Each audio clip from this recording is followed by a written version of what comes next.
ये तो अब रहमानी साहब मुद्दे की बात करिए ना। ये है रोहित, मैं यहाँ पर ये कहना चाहता हूँ, ये कह रहे हैं कि हम हिंदू मुसलमान की बात करते हैं, हम इंसाफ की बात करते हैं, हमने इंसाफ की बात उठाई है, उस पर जवाब नहीं दे रहे हैं।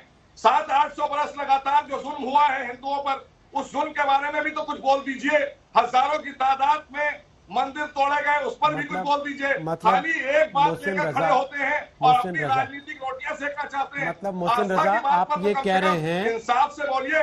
मतलब मोहसिन रजा ये कह रहे हैं बाबर का, औरंगजेब का, मोहम्मद बिन कासिम का, मोहम्मद बिन तुगलक का, सबका बदला लेंगे योगी जी? सबका हिसाब करेंगे? बिल्कुल देना चाहिए, क्यों नहीं देंगे।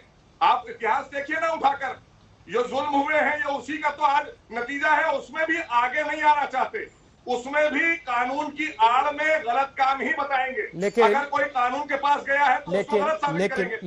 लेकिन विष्णु जैन ने एक बात कही कि बहस होगी अदालत में, इसलिए गए हैं क्योंकि मेरिट पे बहस होगी, और जब हम तथ्य रखेंगे उसके आधार पे लड़ेंगे, राजनीतिक लड़ाई नहीं लड़ेंगे। विष्णु जैन क्या तथ्य रखेंगे अदालत में?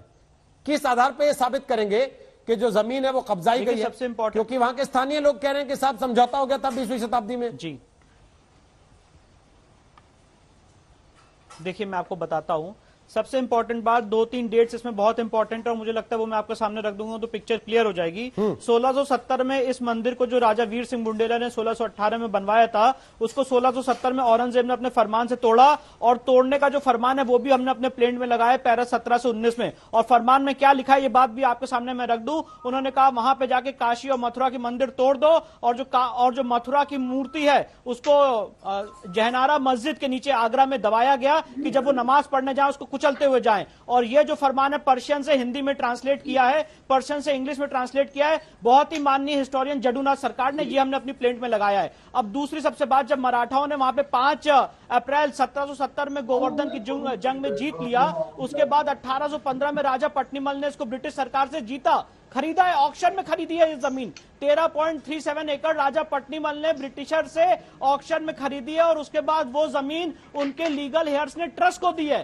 तो सबसे इंपॉर्टेंट बात ये जमीन ट्रस्ट की है, और ये जो समझौता 1968 में किया गया है ये ट्रस्ट ने नहीं किया है, ये एक सेवा संघ ने किया है। ये बात मैं आपके सामने रखना चाहता हूं। और यहां पे बात उठ रही प्लेसेस ऑफ वर्शिप एक्ट की, उसको भी मैं क्लियर कर दूं। प्लेसेस ऑफ वर्शिप एक्ट सब लोग पढ़ते हैं, पर प्लेसेस ऑफ वर्शिप एक्ट का section 4(3)(b), section 4 sub clause 3 sub clause B नहीं पढ़ते हैं, जिसमें यह कहा गया है कि ये एक्ट अप्लाई नहीं होता है उन केसेस के लिए जिसमें ऑलरेडी डिक्री पास हो गई है। और इसीलिए अगर आप मेरा सूट देखेंगे तो ये सूट है फॉर कैंसिलेशन ऑफ डिक्री, तो प्लेसेस ऑफ वर्शिप एक्ट तो यहाँ अप्लाई नहीं होता है।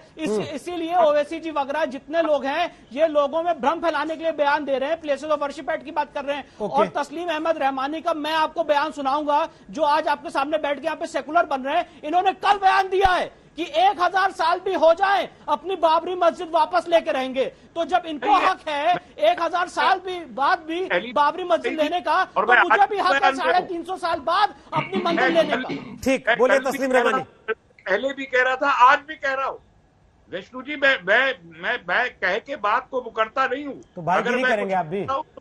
अभी भाईगिरी सिखा रहे थे आप दूसरे को कि भाईगिरी है। मैं भी कह के नहीं मुकर रहा हूं। 350 साल हो जाए या 3500 साल हो जाए, अपने मंदिर मैं भी वापस लेकर आऊंगा और कोर्ट के जरिए लेकर आऊंगा। अगर आपको हक है तो मेरा संविधान मुझे भी हक देता है अपनी लीगल लड़ाई लड़ने का। ये करेंगे कि सुप्रीम कोर्ट ऑफ इंडिया ने